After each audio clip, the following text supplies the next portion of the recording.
Hey guys, it's me, Humanity4 here. Sorry I haven't uploaded a vlog in a while.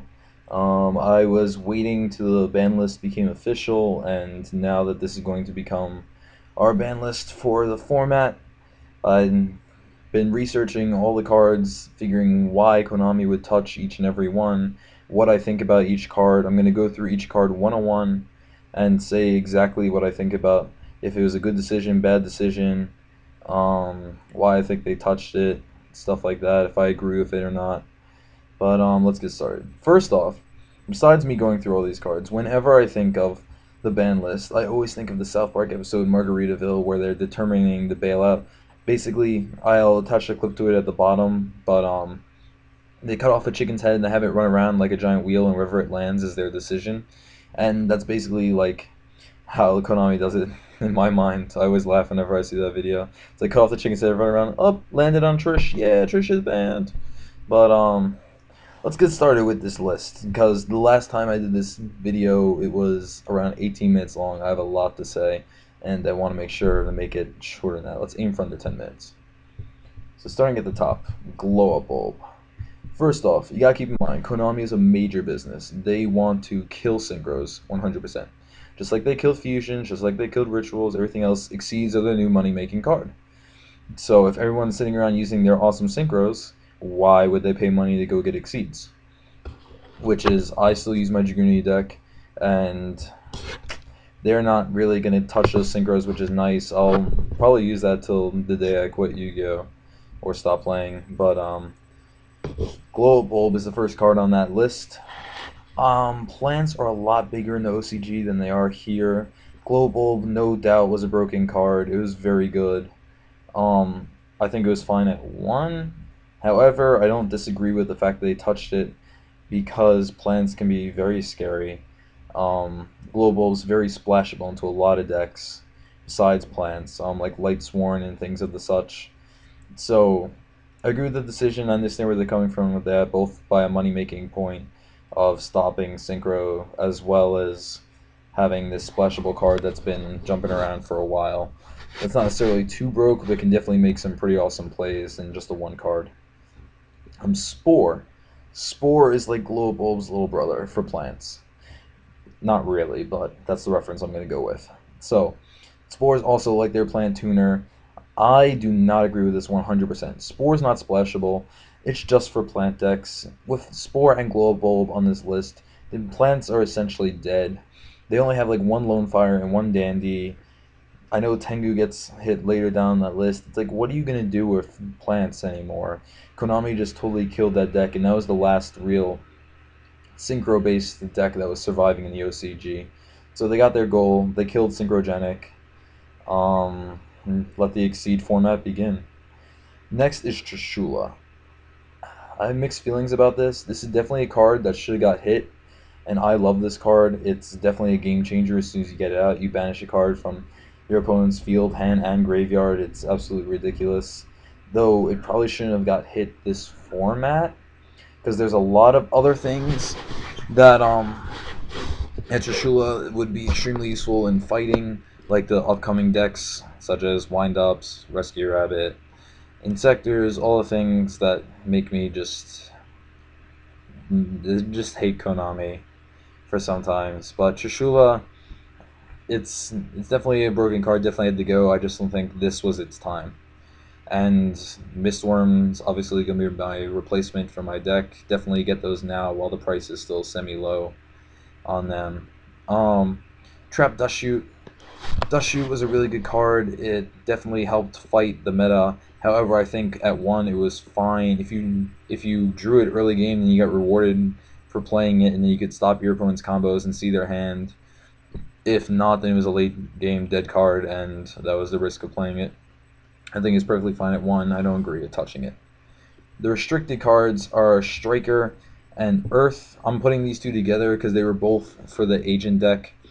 Agents were extremely powerful in the OCG as well as the TCG. They still are powerful and they're still going to survive, but they're definitely going to take a hit from that. Like we had Dark Worlds here, they did not do as well in the OCG. So Hyperion was their main like starter deck that became popular. And Striker, I'm not sure if that was the right card to hit and if it deserves to be at 1. I personally probably would have done Werewolf at 1. I find him a lot more splashable. TG Striker was more for that specific deck. Also, I'm not sure if I would have put Striker at 1. I think 2 would have possibly been fine. Earth, I wish it was Hyperion, but I'm willing to deal with Earth at 1.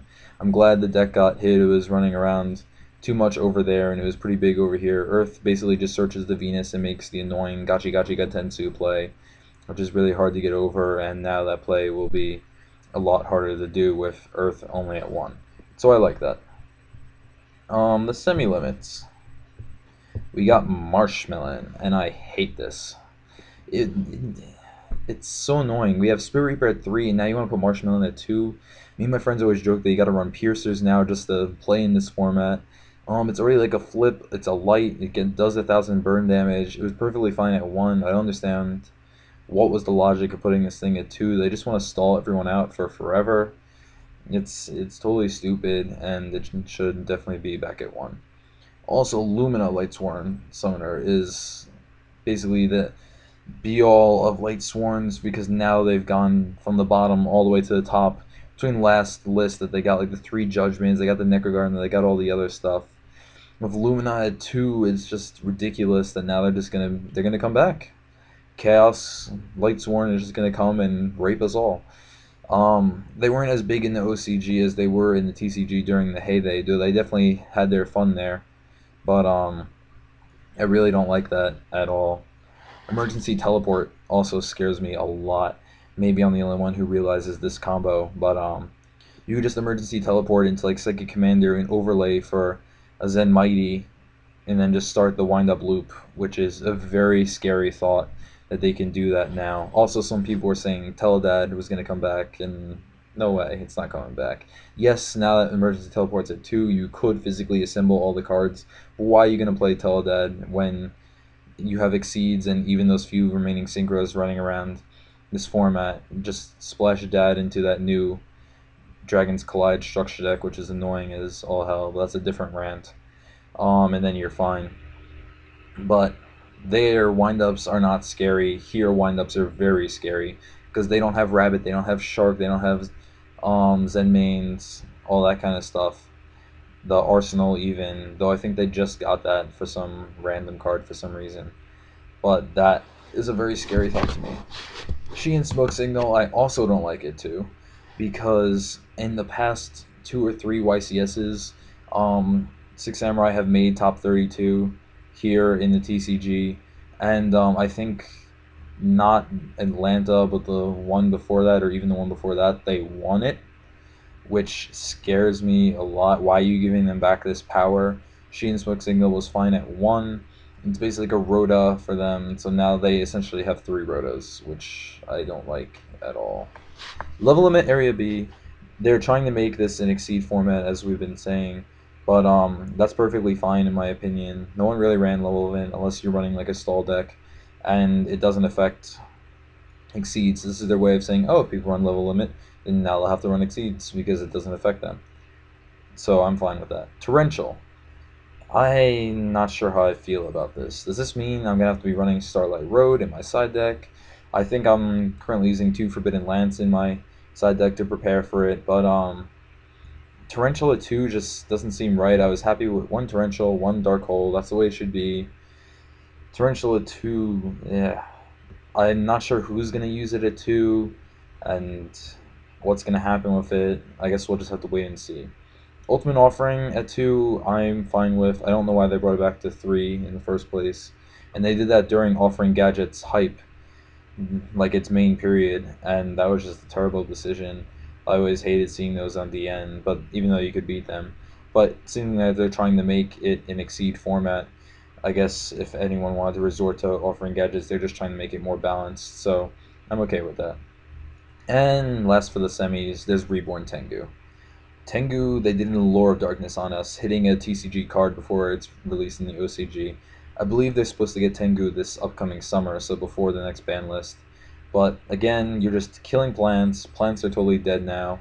It also hurts Scraps, which I have a friend who runs them. It's like You sync with the Tengu to go get the Scrap Dragon, pull out the next Tengu, pop the Tengu, and then you'd pull out the third Tengu and then have advantage. Now you don't have that third Tengu, which is annoying. Also, it wasn't really that big here in the TCG.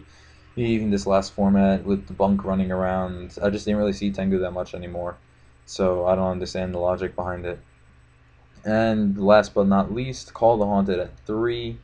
Again, mixed feelings for that annoying Eclipse Wyvern deck. Now I could just bring back Red Eyes Darkness Metal and then bring back Light Pulsar and go combo. I feel like they're making the Dragon's Collide structure deck into the new Hyperion / Dark World deck to be used, which I find very annoying, especially since one of my friends runs it. But it's not that bad. I never used Call the Haunted in really any of my decks. Never used Torrential in any of my decks either, so these things aren't going to change my current deck at all. The only thing I'm doing is swapping a Trishula for a Mistworm. Disappointed that they didn't hit Rabbit or Windup or Insector. Not that I was really planning on them doing it, but maybe they could have just like skimmed it a bit. Like on one of the fake lists, they had Hunter the 1. It's like at least they're trying. And this list is just like, nope, we're gonna let them stomp on everyone. So I don't like it. Trishula went at the bad time. Trap Dustry didn't need to go. Plans died. Late Sworn are rising from the dead, and Xyz are going to rule the day. So tell me what you guys think about this ban list. I hope you enjoyed this rant. What decks are you guys going to be running this upcoming format? I'd love to hear what your plans are. This is Humanity 4.